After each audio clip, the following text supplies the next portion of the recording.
Hi there. I'd like to welcome you back for session number 2 of the Value of Solitude.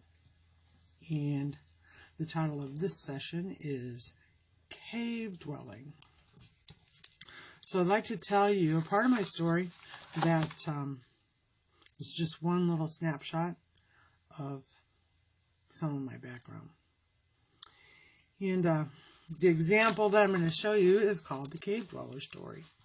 Now, I'm going to read some of this because I don't want to mess it up, but I'm going to read something to you from a journal that was clear back in September of 2007, sorry. So, quite a little while ago. So, the backstory comes from years of feeling inadequate, lonely, and unloved, until finally, mostly after the event of my mother's death, I went inside myself. I slowly took myself away from most forms of social activity. During that time, I became increasingly unhealthy in my body, and at one point, for at least a couple of years, it was difficult to even get off the floor to get a drink from the kitchen. I only moved when I absolutely had to, and I had 2 engagements each week that the people expected me to show up. So I did. But I didn't go anywhere else. Now, the healing part of this story is for another time, but when I began to heal, the Lord put on my heart that I was a cave dweller. Now, cave dwelling is fine for a season, but it was time to get out there for a while. I argued that God, had provided me with a pretty cool cave, and that I was comfy here. To which I heard on my inside, comfy is what you come back to rest. But to come back, you first have to leave.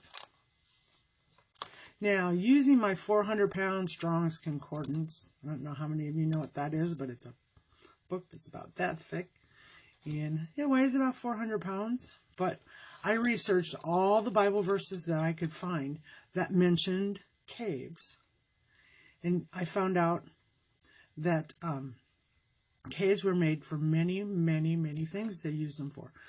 Some people lived in them. They used them for storage. They used them for hiding. And they used them for burial. Now, here's what I found out about my solitude, though. My self-imposed solitude had turned into loneliness, and that loneliness had turned into isolation. The noise that was outside of my cave was only amplified in my hearing. It was actually painful for me to go out. It is here that the Lord began to teach me the difference between quietude or solitude and loneliness and isolation. They're both very, very different.